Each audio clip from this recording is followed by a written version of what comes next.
Bonjour, nous allons voir ce matin comment se procurer le respect.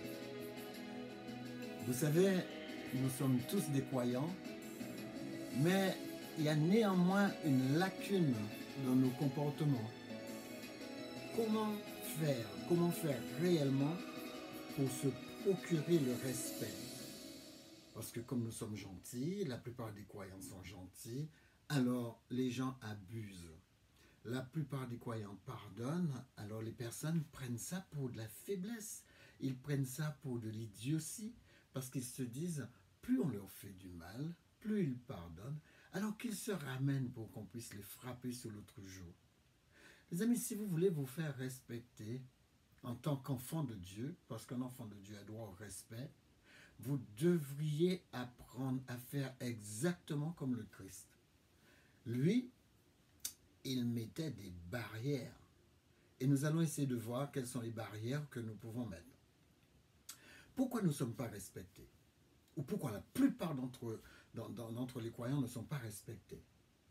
Et je ne suis pas en train de faire une présentation pour avoir la rage, pour quoi que ce soit. Non.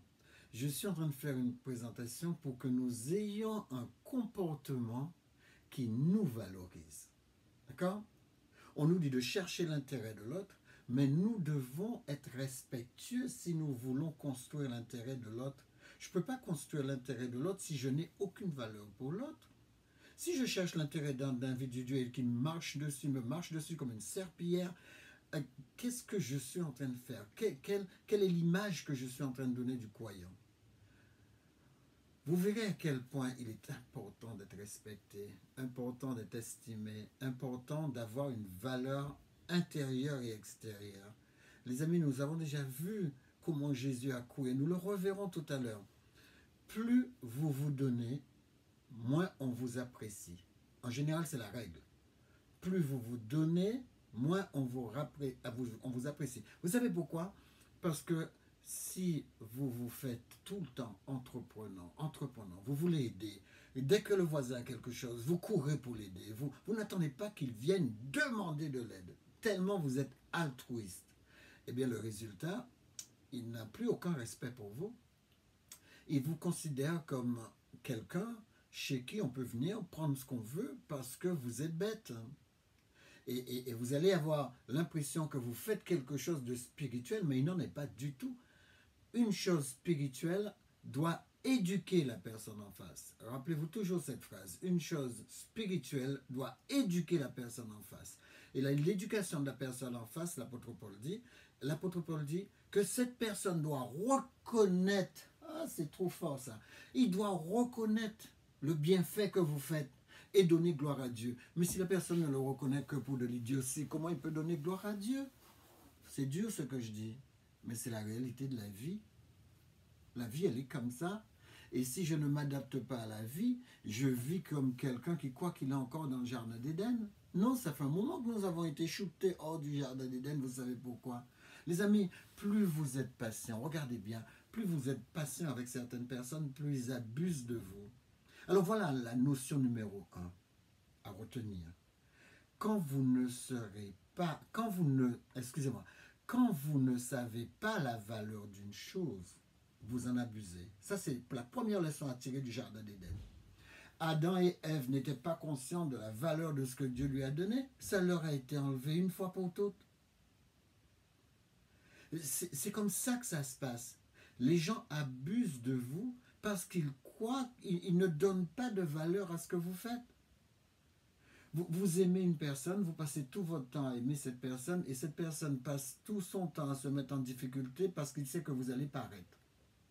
Le jour où il est en difficulté, que vous ne paraissez pas et qu'il vous appelle, il vous appelle et que votre téléphone est silencieux, là vous devenez rare et là vous devenez respectable. Parce que s'il est capable de se mettre chaque fois dans des embrouilles, il va falloir qu'il en tire les conséquences. Et si vous intervenez tout le temps, il ne tirera aucune connaissance parce que Dieu veut l'éduquer et vous ne permettez pas à Dieu de l'éduquer. Parce que vous êtes altruiste, parce que vous êtes gentil, mais arrêtez avec ça. Les amis, Matthieu 21, verset 33 à 46, nous montre que Dieu lui-même Dieu lui-même présente l'irrespect comme quelque chose d'inacceptable. Dans Matthieu 21, verset 33 à 46, vous connaissez le passage, ou bien lisez le passage. C'est une parabole. C'est un propriétaire, un grand propriétaire, qui envoie ses serviteurs demander les comptes de ce qui lui est dû. Il a donné un terrain à des gens pour l'exploiter et il envoie quelques généraux pour pouvoir rapporter ce qui lui est dû. Et vous savez ce qu'ils ont fait? Ils ont tué les serviteurs. Il a envoyé encore des serviteurs plus importants, ils ont tué les serviteurs. Alors il a dit, moi, ils auront de respect pour mon fils. J'envoie mon fils. Il a envoyé le fils. Et vous savez ce que les gens ils ont fait? Ils ont dit, ah voilà l'héritier, voilà celui qui est la propriété. Et si on s'en débarrasse, la propriété sera à nous. Les amis, rendez-vous compte. Ils ont manqué de respect au roi au point de pouvoir tuer son fils. Qu'est-ce que vous pensez que le roi va faire quand il va se ramener? Qu'est-ce que vous pensez qu'il va faire quand il va se ramener? Mais tout le monde va passer par le fil de l'épée. Pourquoi cette histoire? Cette histoire nous montre une chose. La gentillesse n'est pas de la faiblesse. C'est pas parce qu'il est gentil avec eux qu'ils peuvent se permettre n'importe quoi. Et je dirais même la phrase d'une autre manière. C'est pas parce qu'il est gentil avec eux qu'ils peuvent se permettre n'importe quoi. Ça c'est la clé qu'il faut tirer. Quelqu'un ne peut pas vous faire ce qu'il veut parce que vous êtes gentil. Il faut arrêter ça. Il faut stopper ça. C'est pas parce que vous êtes bon que vous êtes passif. Alors parce que je suis bon, je laisse tout passer, mais c'est quoi ça? Les amis, c'est pas parce que vous avez de l'amour que vous êtes stupide.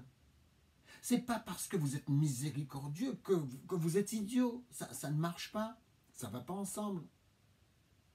La gentillesse doit avoir des barrières, la bonté doit avoir des barrières, l'amour doit avoir des barrières, la miséricorde doit avoir des barrières pour que vous puissiez vous épanouir. Sans quoi vous avez toujours le cœur gros. La Bible nous dit en Luc 2, verset 40, que Jésus croissait en sagesse, en stature. J'aime tellement ce texte. Jésus croissait en sagesse, en stature, en grâce, devant Dieu et devant les hommes. Je vous ai déjà dit que la sagesse, c'est la croissance mentale. Vous acquérez de la connaissance, vous le décortiquez avec intelligence et vous en tirez une application pratique. C'est ça la sagesse. D'accord? Vous repassez la bande et vous apprenez cette phrase par cœur. Les amis, Jésus croissait en stature. Quand on parle de stature, c'est la croissance physique. Mais attention. Ça inclut la forme et la santé. La forme et la santé. C'est ça la croissance physique. Parce que vous pourrez avoir la santé sans avoir la forme. Ça peut arriver. D'accord? Alors Jésus croissait aussi en grâce. Et regardez, grâce devant Dieu, c'est-à-dire la croissance spirituelle. Grâce devant Dieu, c'est la croissance spirituelle. Et grâce devant les hommes, c'est la croissance sociale. Vous savez pourquoi je prends le temps d'insister? Parce qu'il y a beaucoup de personnes qui me disent, Lambert, on note ce que tu dis et on le réutilise. Les amis, faites ça, c'est gratuit. Copiez ce que je dis et réutilisez. Il y a une dame qui se fait tout un cahier de mes prédications. Elle pourrait même le relier et en faire un livre. Ah, je vous donne des idées là. Mais Jésus croissait aussi en grâce devant les hommes. Alors vous notez, grâce devant les hommes, c'est la croissance sociale. C'est de ça que je parle aujourd'hui. Je parle de croissance sociale. Vous ne pouvez pas être dans une société où on vous traite n'importe comment parce que vous êtes gentil, parce que vous avez de l'amour, parce que vous avez de la bonté, etc. D'accord? Alors, dites-vous que quand la rivière a séché, c'est là que tout le monde voit son importance. Vous n'avez pas remarqué ça? Les amis, si vous fermez la porte de votre gentillesse, vous savez qu'ils vont le voir en face. Si vous fermez la porte de votre bonté à clé et que vous refusez même de prendre leur appel, vous savez ce qui va se passer? Vous allez devenir rare. Et quelque chose qui est rare, c'est quelque chose de respecté. Et je reviendrai sur la rareté. Vous devez mettre des barrières. Comprenez ce que je dis. La gentillesse ne suffit pas pour avoir du respect. C'est faux. Il faut ajouter quelque chose à la gentillesse. Sans barrière, la gentillesse conduit au manque de respect.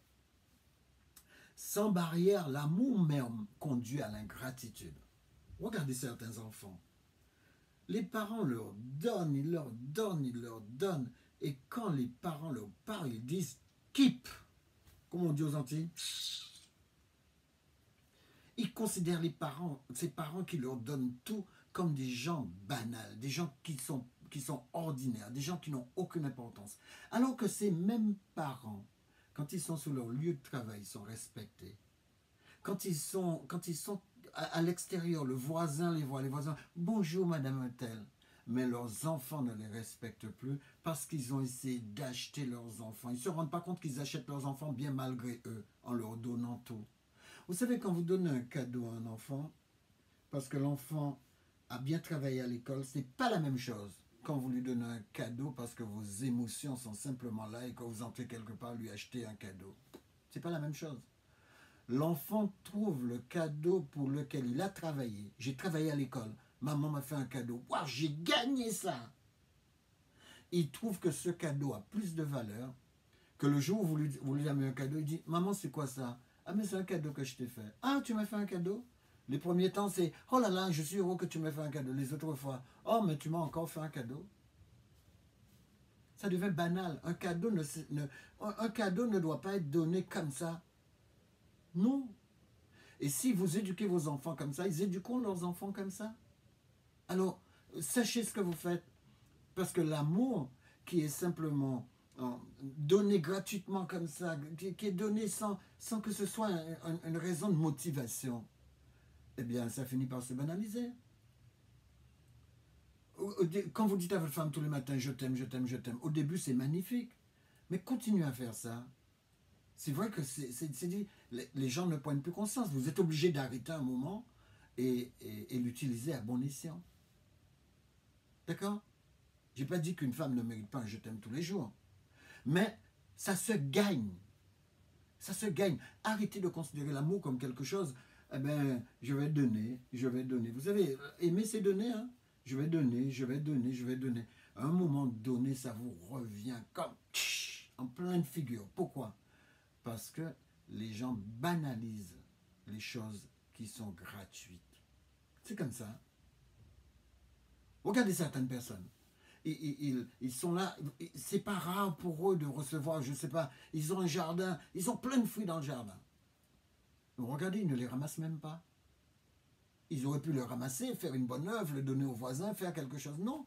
Moi, je suis passé devant une maison, j'ai vu une dame qui fait une bonne œuvre. Vous savez ce qu'elle fait? Elle ramasse ses fruits, elle met dans une corbeille devant sa porte et c'est marqué en « servez-vous ». Chaque fois que je passe, la corbeille est vide. Les gens se sont vite servis. Les amis, dites-vous que quand vous êtes toujours disponible, quand vous répondez toujours oui, d'à peine la personne parle, vous courez là, vous n'êtes pas rare. Il y a des jours où il faut savoir dire non. Vous lui avez dit de ne pas prendre le véhicule, il a pris le véhicule, il est parti avec, le véhicule est tombé en panne, il se débrouille. Il faut qu'il se débrouille. Pourquoi c'est vous qui devrez vous déplacer pour aller vous débrouiller encore? Tout ça parce que vous êtes gentil, parce que vous êtes bon, parce que c'est votre fils? Non. Il faut qu'il apprenne à appeler l'assurance. Il faut qu'il apprenne à faire les démarches. Et quand il aura fait les démarches et qu'il verra la difficulté, la prochaine fois, avant de prendre la voiture, il regardera s'il y a de l'essence dans le réservoir. C'est comme ça que ça fonctionne. Ça s'appelle éducation. Vous ne pouvez pas dire toujours oui. Non. Il y a des moments où il faut dire non. D'accord? Parce que si vous dites toujours oui, eh bien les amis, vous ne responsabilisez pas. C'est pareil. Les gens qui pardonnent, tout ce qu'on leur fait, ils pardonnent. Ils disent, oh, je pardonne parce que... Mais c'est naïf, c'est naïf. C'est pas ce que Dieu demande. Dieu demande... Vous voulez voir Jésus en œuvre, parce que vous n'allez même pas croire ce que je dis là. je vous dis que vous ne pouvez pas pardonner gratuitement comme ça. Ah oui, mais si je ne pardonne pas. Non, vous ne pouvez pas faire ça. Quand vous pardonnez à quelqu'un, vous devriez lui parler pour le responsabiliser. Si vous ne pouvez pas faire ça, d'abord, dans un cas où la parole vous est coupée, vous pardonnez pour vous soulager. Ça, je comprends bien. Ça je ne parle pas de ça. Je parle de ce pardon trop facile. Chaque fois que quelqu'un vous fait quelque chose, vous pardonnez, vous pardonnez, vous pardonnez sans le responsabiliser. Alors prenons le cas de Jésus. On amène une femme, on jette la femme devant Jésus et on lui dit, Moïse nous a dit de la lapider. Et vous connaissez la démarche. Jésus dit, celui qui n'a pas péché lance sa première pierre. Donc Jésus a sauvé la dame. Mais qu'est-ce qu'il dit à la dame? Femme, est-ce qu'il y a quelqu'un qui vous condamne encore? Elle regarde, elle dit non. Il lui dit, va et ne pêche plus. Va et ne pêche plus. C'est pas parce que je te pardonne que tu peux te vautrer dans ce que tu es en train de faire. C'est ça la responsabilité. Je ne peux pas chaque fois aller enlever ma famille, mes proches, dans des embrouilles et ne rien leur dire et ne pas les responsabiliser. Et dire que ça va rentrer tout seul. Non, non, non, non, non, non. Avant que je te sorte des bras de la police, là, je demande aux policiers la possibilité de te parler. Si tu n'as rien compris à ce qui t'arrive, tu restes là. Je ne signe pas. C'est comme ça que ça fonctionne. C'est comme ça que les parents doivent fonctionner. Vous ne pouvez pas toujours sortir vos enfants sans les responsabiliser. D'accord? Alors, il faut absolument que vous sachiez que vous ne pouvez pas toujours être en compagnie de ceux qui vous traitent mal. Tout ça pour faire un bon témoignage. Vous ne pouvez pas. Les gens vous traitent mal. Vous devriez avoir assez d'estime de vous-même pour savoir qu'un enfant de Dieu n'a rien à faire là. Quel que soit ce qui se passe. Alors, certains croyants intentionnés bizarrement vont dire « Ah non, non, il faut rester là parce que c'est leur salut en dépend. » Leur salut en dépend. Vous savez de quoi dépend leur salut? Du respect qu'ils vous portent. Quand ces personnes commencent à prendre conscience que vous êtes une personne de qualité et ils commencent à pouvoir vous protéger, faire en sorte de là, vous êtes en train de rendre témoignage. Un chrétien ou un croyant n'est pas une personne banale. C'est une personne qui est en relation avec Dieu. Si la croyance que vous avez choisie, c'est la croyance que j'ai choisie, vous êtes un citoyen des cieux. Vous êtes un enfant de Dieu. Jean 1, verset 12. Donc, faites en sorte qu'on respecte l'enfant de Dieu que vous êtes. Vous n'êtes pas là pour crier pour le respect. Vous êtes là pour mettre des barrières. Est-ce que je crie pour être respecté? Non. Il y a des personnes qui cherchent à se connecter à moi. Écoutez, j'ai besoin de ça, parce que je me fais rare. Quand vous êtes rare, vous êtes apprécié, on courra après vous. Mais quand vous êtes tout le temps accessible, qui va courir après vous? Qui va courir après vous quand vous êtes tout le temps accessible? Les gens accessibles, ce sont les gens ordinaires. Un enfant de Dieu est une personne extraordinaire. Vous ne pouvez pas vous rendre tout le temps disponible. Non. Les amis, vous devenez sans importance quand vous êtes tout le temps disponible. Rappelez-vous cette phrase. Vous devenez sans importance quand vous êtes tout le temps disponible. Alors vous allez dire, ouais, mais Lambert, il s'est réveillé avec quoi là? Je me suis réveillé pour vous aider à booster la personne que vous êtes. Vous savez, moi je suis heureux. Je suis heureux parce que je mets des barrières. Avant, quand j'étais gentil avec tout le monde, vous savez ce qui se passait? Les gens venaient, même un pasteur est venu, je vous l'ai raconté une fois. Il m'a demandé de lui prêter 2000 €. Eh bien, regardez, il ne m'a jamais remboursé parce que j'étais devenu ordinaire et banal. Maintenant, ça n'arrive plus. Parce que quand les gens me demandent le moindre sou, je leur fais signer un document et puis, dès qu'il y a un problème, je le donne à un avocat. Dès qu'il y a un problème, je donne à un avocat. J'aurai toujours mon argent. Ils n'entendront plus parler de moi, certes, mais ils vont entendre parler de mon avocat. C'est comme ça que ça fonctionne. C'est comme ça dans ce monde que vous devriez avoir du respect. Les gens ne peuvent pas faire de vous ce qu'ils veulent parce que vous êtes un homme de la Bible. C'est quoi ça? Au contraire, si vous êtes un homme de la Bible, protégez-vous davantage. Les amis, alors, si vous posez cette question, mais pourquoi Lambert parle de ça? Je parle de ça parce que j'ai remarqué que Dieu pose des barrières. Alors, je vous ai cité tout à l'heure le verset tout de suite où Jésus, devant sa bonté, il dit à la femme, va et ne pêche plus. Il la responsabilise. La gentillesse responsabilise. La bonté responsabilise. Et regardez, Dieu pose des barrières.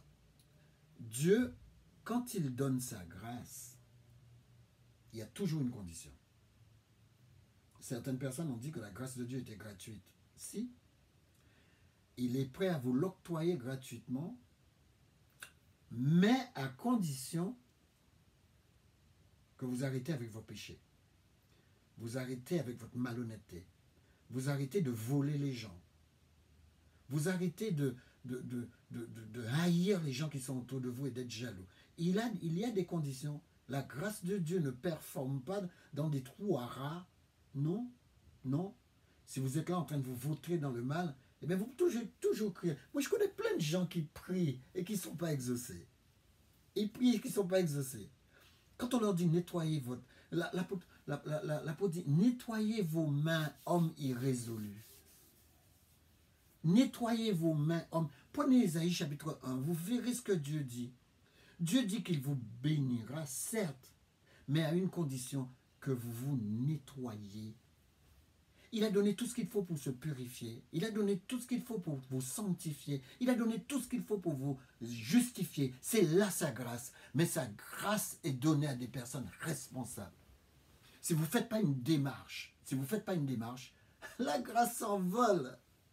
La grâce rentre chez elle. Dieu pardonne et demande de se repentir. Vous l'avez vu?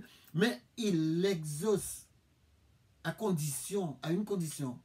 Il exige l'obéissance.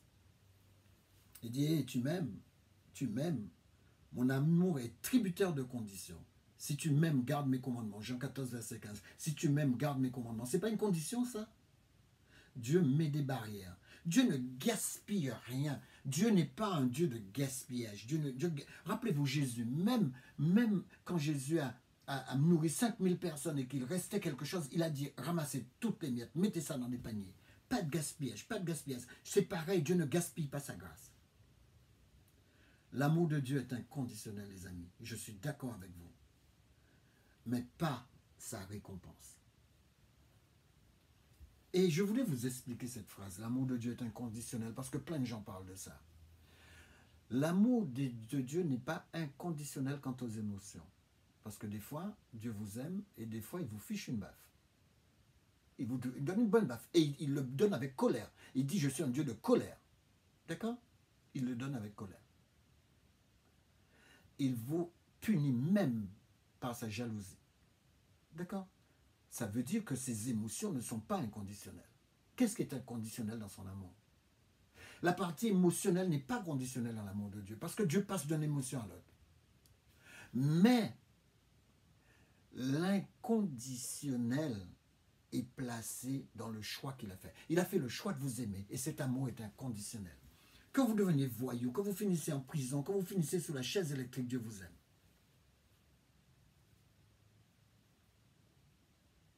C'est pas dur ce que je dis, c'est biblique. Les amis, je répète, l'amour de Dieu est inconditionnel, mais pas sa récompense. Sa récompense est conditionnelle. D'accord? Rien n'est gratuit. Rien n'est gratuit. Vous croyez que la grâce que Dieu vous a donnée n'est pas issue d'un sacrifice? Vous croyez que le don que Dieu vous donne est gratuit? Non. S'il était gratuit, il ne serait pas apprécié. Quelqu'un a payé pour ça. Il n'y a rien de gratuit sur la planète. Vous savez, même vos enfants banalisent vos cadeaux à la longue. Parce que c'est gratuit. Donnez de votre temps et de votre énergie gratuitement et vous passerez pour un tiroir-caisse. La gentillesse doit être accompagnée de sagesse. Elle doit être accompagnée de sagesse. Je suis ferme là-dessus parce que je vois trop de chrétiens qui servent de serpillière. Et ils appellent ça de l'humilité. Non, c'est de l'humiliation. Être patient, écoutez bien ça. Être patient, c'est un don que Dieu voudrait nous voir acquérir. C'est un caractère. Les amis, mais être patient ne signifie pas tolérer de l'abus. Dieu est contre l'abus. Les gens n'ont pas le droit d'abuser de vous. Les gens n'ont pas le droit d'abuser de votre bonté, de votre gentillesse, de votre capacité à pardonner. Non, les gens n'ont pas le droit. Faites en sorte d'être respectés. Les amis, être gentil ne signifie pas excuser les inconséquences. Vous n'excusez aucun péché des gens. Non, vous allez les aider à sortir de là. Mais à condition qu'ils s'engagent. Ils s'engagent à ne plus aller se vautrer dans la boue. Si vous tirez le cochon de la boue comme ça, il y retournera. Mais si vous changez ce porc en brebis, il n'y retournera pas. Les amis, vous n'avez pas à enseigner que se conduire mal est sans conséquences. Non, enseignez aux gens que se conduire mal a des conséquences. Ne donnez pas la gentillesse là où elle n'est pas respectée. N'investissez pas dans une relation où vous êtes le seul à fournir un effort. Je le répète, et je sais que ça concerne beaucoup de monde, parce que des gens me racontent comment ils donnent à leur conjoint, ils donnent à leur conjoint, ils donnent à leur conjoint, sans gratitude. Mais c'est quoi ça? Pourquoi vous n'arrêtez pas ça? Fermez le robinet là. En français courant, fermez le robinet. Les amis, n'investissez pas dans une relation où vous êtes le seul à fournir un effort. Je le répète. Ne laissez pas utiliser votre bon cœur contre vous, parce que c'est souvent ce que font les gens. C'est dur ce que je dis, mais c'est la réalité. Vous n'avez pas à enseigner aux gens que se conduire mal n'a pas de conséquences. Vous ne pouvez pas être là pour eux alors qu'ils ne sont jamais là pour vous. La générosité dans un seul sens, c'est du gaspillage. Vous ne pouvez pas pardonner toujours à une personne qui ne change pas d'attitude. Alors réveillez-vous. Dieu vous a donné votre énergie, ne le gaspillez pas. Ne le gaspillez pas. Si vous êtes le seul à être généreux, vous êtes généreux envers quelqu'un, vous lui donnez tout ce que vous avez. Il y a qui prend et qui apprend. Ah, excusez-moi le créole, il ne fait que prendre. Non, c'est un manque de respect. Quand est-ce qu'il grandit? Il faut que vous le lâchiez un peu pour qu'il grandisse. Et quand il aura grandi, subitement il va arriver vers vous avec une marque de gentillesse. Je vous assure, faites-vous rare. Faites comme moi pour pouvoir construire ma personnalité. Je me suis fait rare. J'étais tout le temps public jusqu'en 2006. Et tout le monde, Lambert, c'était le pote. J'étais devenu le pote. Et ça, c'est du n'importe quoi. À partir de 2006, j'ai coupé le cours. Et j'ai recommencé une nouvelle vie. Je suis mieux dans cette vie. Je suis respecté dans cette vie. Les gens, ils ont beau essayer de faire ce qu'ils font, Dieu me protège. Et vous savez, Dieu me donne la liberté, la grandeur, l'élévation. Dieu donne. Et je peux vous assurer, des fois je fonds en larmes. Vous savez quoi? Devant la gratitude de Dieu. Les amis, construisez de vraies notions. Le vrai respect ne se demande pas, il se commande. Il se commande par votre attitude, il se commande par votre silence. N'entrez pas dans les gens, ne vous battez pas avec les gens. Regardez les gens et allez-vous-en. Vous savez, cette manière de faire silence devant les gens, pendant que vous faites silence, vous vous construisez. Laissez-les parler, les paroles des gens ne vous touchent pas. Vous devriez arriver au stade du détachement. Regardez mes vidéos sur le détachement. Le vrai respect ne se demande pas, il se commande. Dieu dit, si vous m'aimez, gardez mes commandements. Il ne demande pas votre avis. Vous n'avez pas remarqué ça? Les amis, l'amour est exigeant. L'amour exige, si tu m'aimes, suis mes règles. Une personne, Dieu dit que deux personnes ne peuvent pas marcher dans le même chemin s'ils ont des règles complètement disparates. Non, il faut des fois lâcher des gens pour pouvoir en trouver d'autres qui vont dans la même direction que vous. Ah, moi, ça, je sais faire. Hein. Il faut parfois lâcher les gens. Il y a des gens qui vont dans des directions tellement tordues, ils détruisent leur santé. Moi, je rencontre un fumeur et puis je continue à marcher avec lui. Non, il n'ira pas loin, il va s'essouffler. Il fume, il n'aura pas de poumon, il va s'essouffler, il ne pourra pas me suivre. Les amis, vous devez rester digne et exiger le respect, même dans votre gentillesse. Surtout dans votre gentillesse, je devrais dire. Surtout dans votre gentillesse, vous devez exiger le respect. Alors construisez de vraies notions, des notions qui vous font vivre. Les choses pour lesquelles vous travaillez le plus sont celles que vous valorisez. Si une personne n'a pas travaillé pour une chose, pourquoi vous allez le lui donner? Il n'a rien fait pour ça. L'enfant va à l'école, l'enfant rappelle de bonnes notes. Là, donnez-lui quelque chose de conséquent. Elle a travaillé pour ça. Mais n'allez pas lui offrir des cadeaux tout simplement parce que vous voulez racheter quoi? Vous voulez racheter son amour? Ça ne s'achète pas. Les amis, faites attention à une chose. Si vous donnez des valeurs aux gens facilement, ils vont accorder peu de valeur à ces choses. On accorde peu de valeur aux choses faciles à obtenir. C'est la règle. On valorise très peu l'air que Dieu donne, tant qu'on n'a pas une pathologie respiratoire. Je vous assure que c'est vrai. Tant que vous n'avez pas un pied qui fonctionne mal, vous ne voyez pas l'importance de votre pied. Tout ce qui est rare et précieux, faites-vous rare. Soyez joli, soyez gentil, soyez bon, pardonnez, mais mettez des barrières à tout ce que vous exercez et que Dieu vous bénisse. Éternel, le Père Céleste, je te remercie pour ta présence. Je te remercie pour ta grandeur. Je te remercie pour ta puissance. Et quel que soit ce que les gens peuvent penser, toi, tu es le seul, tu es le merveilleux, tu es celui qui est éternel, tu es intarissable, mais seulement tu es exigeant. Tu exiges de nous que nous puissions nous accrocher à tes règles pour pouvoir te suivre. Merci pour ta parole. Au moins nous savons où nous en sommes. Au nom de Jésus. Amen.